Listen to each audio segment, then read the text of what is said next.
السلام علیکم دوستانو زن تاسو د پاره خاص کر د پښتنو د پاره یو ویډیو جوړوم چې ما په زندگی کې څه لیدلي او په ما څه تیر شوي دي. دا وګوره، دا د ټول لګېدلی وم په ګولۍ باندې، دومره ډېر لګېدلی وم چې دا د دې ځای نه ونیسه دا خېټه مې دلته به مې غټې متیازې کړې، په دا ملا باندې مې کولمې وتې وې، داسې پوره دومره زیات لګېدلی وم او دا خپه مې دومره لګېدلې وه چې خالي پکې هډوکې پاتې دي. بس دا وګوره، دې کې صرف هډوکې پاتې دي بس، او پټې دي پکې، بس پټې هم نشته دلته، خالي بس هډوکې دي. کله کله دا هډوکې مې د لګي که نه سیده مې د مغزو ته شاټ راځي، جټکې راځي، لکه دومره زیات زه لګېدلی وم. دا خپه مې لګېدلې وه.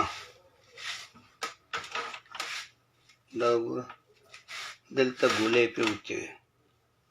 دا مخامخ سیټ نه لګي وه، دلته ګولۍ پرې وتې وې، دلته لګېدلې وه سیده په دې ځای کې ماته وه، دلته پرې برسېران ګولۍ تلې وه.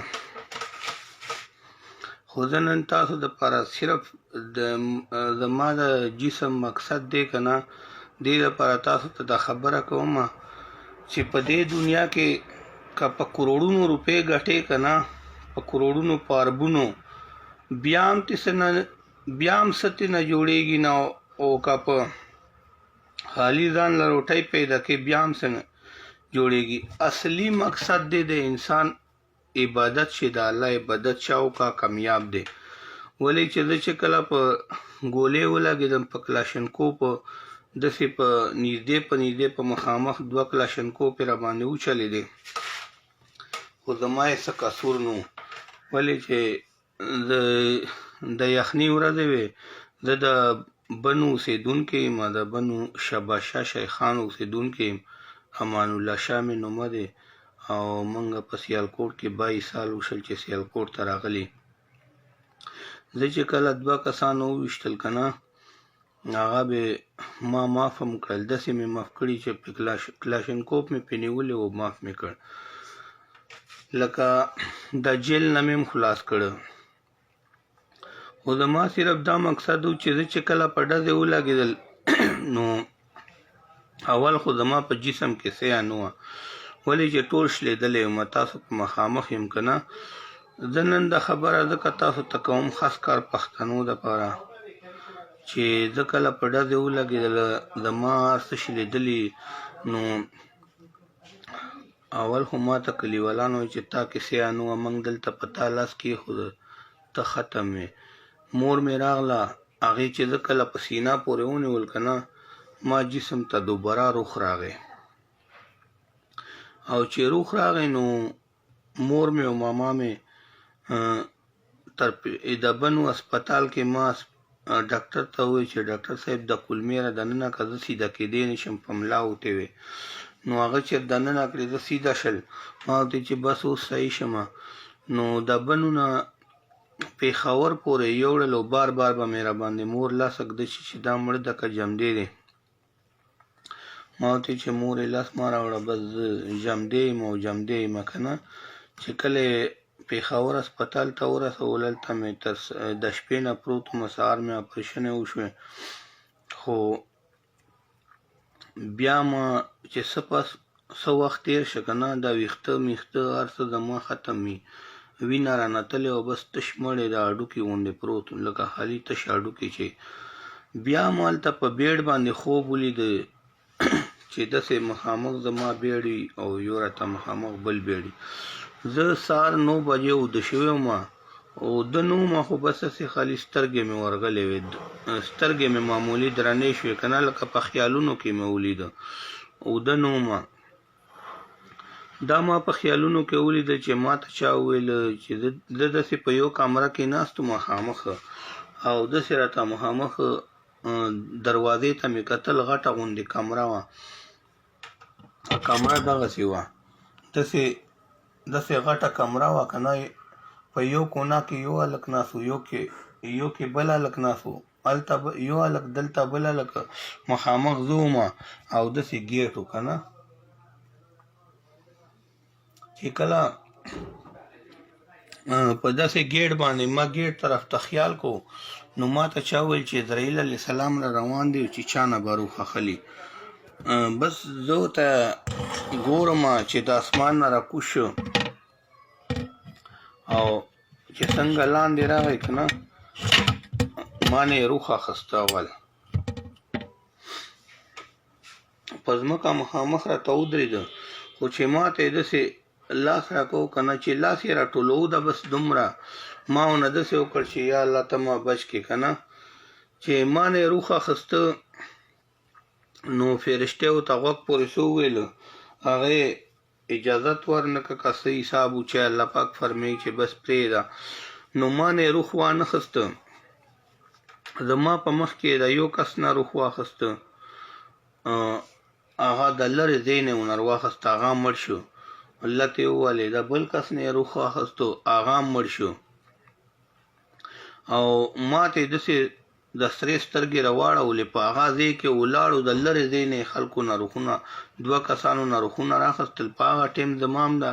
بریتونه معمولي شنه شوي وو، د هغه دوه هلکانو. نو منګه واړو که نه چې دا زه لګېدلی وم، نو چې دوه کسانو نه یې روحونه واخیستل، ما نه یې وانخیسته. خو چې څنګه بار ووته که نه،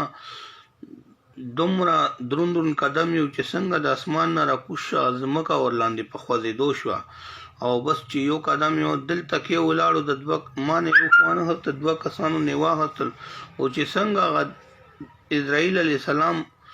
بار ووته که نه، چې څنګه یو قدم بار ووته بس داسې شو غیب شو. او دا تور صدر یې په سر کړی و که نه، لکه د بلا نه یې داسې ورپسې ګرېده. د انګلیش فلمونو کې د جادوګر نه یي چې داسې الوځي، په دغه شکل کې راغی، و سرې سرې سترګې او دومره اوچت قد یې و لکه 7 فوټ قد یې و. زما په مخ کې د دوه کسانو نه روحونه واخیستل. خو چې څنګه ووته که نه، ما چې زه چېرته منډه کړمه، هوا خو ما کې اکسیجن و، پیپونه راکې لګي، دلته وینې صفایي والا پیپ و، وینه به یې صفه کوله، د کولمې کې مې ټول ټاکونه یو، دلته به مې غټې میتیازې کولې، په دې ځای باندې کلیپ ورته لګېدلی و، واړې میتیازو پیپ راته لګېدلی و. اوف تباه و برباد وم، زه خو چېرته خوځېدی هم نه شل. او ما چې که زه ټیک یم که نه، چې زه راویښ شل، نو ما چې یا الله چې دا به اوس څه کېږي. بس چې یوه ورځ ما سره په بیډ تېره شوه هغه نه، چې نن مې لیدلی د سهار چې سبا هغه ټایم راتله، سهار مخامخ بیډ باندې ما ته یو هلک و، ټیک ټاک و، هغه په سلګو شو. او چې په سلګو شو، بس هغې ته یې اکسیجن ولګو، سیسټر یې راغلې، په دا خېټه خېټه کې ووی، پېښور لیډي ریډینګ هسپتال کې هغه مړ شو. او چې هغه مړ شو، په هغه بیډ باندې بل کس راوړ، بل یې پې واچو، هغه هم پې یوه شپه تېره کړه. ټیک ټاک و، د مشین یې لاس خالي نیولی و، هغه یوه شپه پې تېره کړه. دویمه ورځ ته هغه چې بیا سهار ټایم راغی چې ما خوب لیدلی و که نه، په بله ورځ ته بس هغه په خوب هم نه، په خیالونو کې مې لیدلی و، خو بس په ښکاره مې لیدلی و. بس چې دویمه ورځ راغله که نه، چې هغه یوه شپه پې تېره کړه، بله ورځ ته هغه مړ شو. بس ما وویل چې یا الله درېیم خو زه ومه، مې چې یا الله زه به تبلیغ ته ځم، زه به لمونځ اودس کوم، خو چې ته ماله زندګي راکړې. بس الله پاک راله زندګي راکړه. بیا مې 40 ورځې په تبلیغ کې ولګولې. نو دا هر څه ما په د خپلو سترګو ولیدل که نه. زه وایم چې د انسان 1000 کاله زندګي شي که نه، بیا به مري. او که زمونږ څه زندګي ده، 40-50 سال زندګي ده، او په دې کې بس دغه 10-15 سال چې دي دا ماشوم وي، سړی پوهېږي نه. او چې بیا لږ در باندې ځواني راځي، بیا د تقریبا د 15-19-25-30 پورې سړی په ځواني وي، دغه 10-12 کاله، بیا هغې نه پس په بوډاوالي روان شي. نو د چا هېڅ زندګي نشته. دا ټولو پښتنو ته زه وایم چې دا ویډیو ګورئ او څومره یې شیر کولی شئ، په څومره زبانونو کې ډبلینګ په ورکولی شئ ډبلینګ پې وکئ شیر یې کوئ ځان سره چې چا سره ټیم نه وي یو بل یې مسینجر ته سینډ کوئ بل ټیم یې وګورئ که نه اول نه مسینجر ته سینډ کوي واټساپ ته یې چاته سینډ کولی شي مسینجرو ته یې سینډ کولی شي چې څومره ثواب درته میلاویږي دا هر سړي ته زه وایم چې په دنیا کې هېڅ مقصد نشته د انسان بچي که لوی کې که نه ټول عمر بچو دپاره سړی خواري کوي ښځې دپاره بچو دپاره لګیا وي خو چې بچي لوی کې نو بچي دی څه وشي چې څنګه موږ د خپل کور نه جدا شوي ځان سره هر یو سړی د خپلې ښځې شو مور پلار ته مې څه پیدا نه میلاویږي داسې به زموږ ستاسو د بچو حالت وي بچو دپاره سړی آرام و حلالو ته نه ګوري خو بس دشمنیانې کوي خلکو سره یو بل سره هر څه کوي او موږ خپل قبر چې دی خپل قبر موږ یې هیر کړی دی موږ ته پکار ده چې هر یو سړی خپل لمونځ او اودس پاخه یوسي خپل عبادت شروع کړي ولې چې بچي که لوی شي موږ ته څه پیدا نه راکوي خره ته چا ویل که نه چې بچی دی اوښه خره وتی چا به خپل وزن وړي او زه به خپل وزن وړم نو موږ تاسو ته د بچو څه پیدا هم نشته دی دومره ډېره خو